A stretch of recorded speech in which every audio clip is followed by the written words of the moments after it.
सच्चिदानंद रूपाय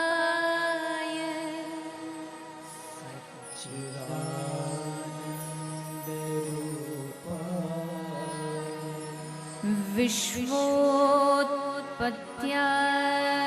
Hathaway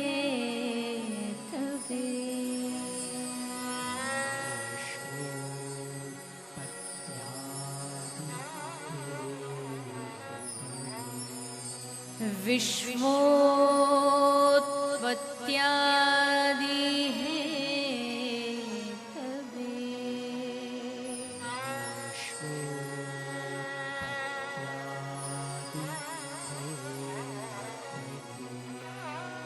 तापत्रय विनाशाय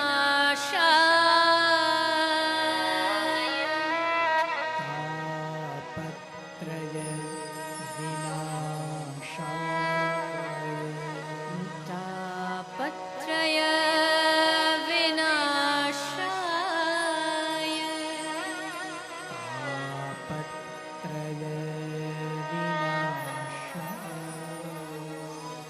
श्री कृष्णाय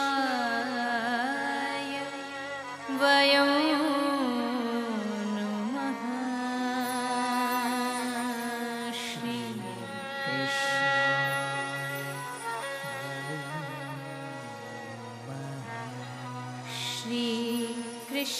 कृष्णाय वयं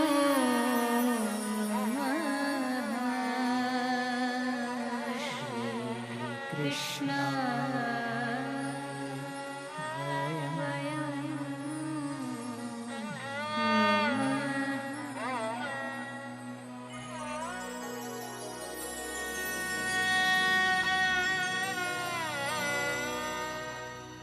सच्चिदानंद रूपाय। इस श्लोक का अर्थ है कि इस श्लोक के द्वारा भगवान को जानने का प्रयास किया जा रहा है और कहते हैं जानू बिना ना हो परतीति और बिना परतीति नहीं होए प्रीति। बिना जाने कभी किसी से प्रेम नहीं हो सकता। जिनको आप जानते हो उन्हीं से प्रेम होता है। या तो आपने उनका नाम सुना हो या उनके गुणों के बारे में सुना हो। अब उदाहरण के लिए आप किसी बड़े नेता को जानते हो, किसी सेलिब्रिटी को जानते हो और वो अचानक से आप मंदिर में दर्शन करने आए हो, हाथ जोड़ करके ठाकुर जी के सामने खड़े हो और अचानक से वो आ जाए तो क्या करोगे? सबसे पहले तो फोन निकलेगा बाहर और एक क्यों? क्योंकि सोचे आप तो दर्शन करने आए हो और यहाँ अचानक से वो आ गया और आप दर्शन छोड़ के उसके पीछे हो लिए। क्यों? क्योंकि सोचते अरे भगवान तो यही है, कहीं जाने वाले थोड़ी हैं, ये चले जाएंगे, इसलिए इनसे पहले बात कर लो, जो नंबर फंबर लेना ले लो। आपने उनको तो जान लिया और उनकी एक झलक पाने के लिए कई बार कोई होते ना, हम आपके बड़े फैन हैं, आपके लिए कुछ भी कर सकते हैं, तो उनकी एक झलक पाने के लिए आप सब कुछ कर सकते। क्यों? क्योंकि आप उनके बारे में आपने सुना है।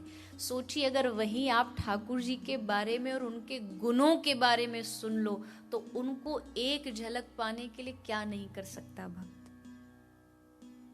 मैं क्या करूं कि मुझे उनकी एक झलक मिल जाए, मैं क्या करूं कि मुझे उनकी वाणी सुनने को मिल जाए। जाने बिना ना होए परतीति, बिना जाने प्रेम नहीं हो सकता। भगवान को जानना पड़ेगा और भगवान को जानना बड़ा मुश्किल काम है। ये भगवत गीता में स्वयं भगवान कह रहे हैं कि मनुष्यानाम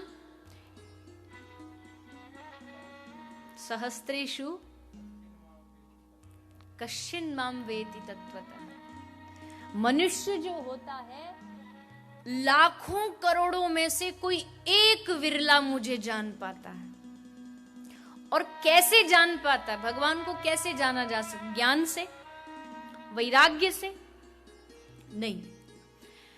एक नाम आप बताइएगा, मैं सिर्फ आपको एक उदाहरण दूंगी। गंगा बह रही है अपने ऊंचाइयों पर, गंगा में खूब बड़ी बड़ी लहरें आ रही हैं, और वो वहां खड़ा खड़ा कह रहा है कि नहीं नहीं प्रभु, आप मेरी नाव में नहीं बैठ सकते। कौन है? नहीं बैठ सकते आप मेरी नाव में। आप, भगवान पूछ रहे हैं क्यों नहीं बैठ सकता तेरी नाव में? बोले इसलिए नहीं बैठ सकते क्योंकि आपके चरण के स्पर्श से पत्थर भी स्त्री बन गई। कौन है? केवट। बड़े से बड़ा ज्ञानी नहीं कह पाता कि भगवान मैं आपको जानता हूं, पर केवट कह रहा है। मांगी नाव न केवट, केवट ने नाव नहीं दी, और क्या कह रहा है? कहे तुम्हार मरम में जाना, मैं जानता हूं तुम्हारे मरम को। जो कभी एक कक्षा नहीं पढ़ा वो व्यक्ति, अनपढ़ केवट कहता है मैं जानता हूं तुमको। कैसे? केवल एक भाव, हम राम जी के हैं और राम जी हमारे हैं, ये भाव आते ही भक्त भगवान को जान लेता है। भगवान को जानने के लिए बड़ी बड़ी पोथियों की आवश्यकता नहीं, केवल अपना मान करके ही उनको जाना जा सकता है, और दूसरा कोई तरीका नहीं उनको जानने का। अपना मानिए, अपना मान करके स्वतः ही उनके गुणों के बारे में हमें पता लगने लगेगा।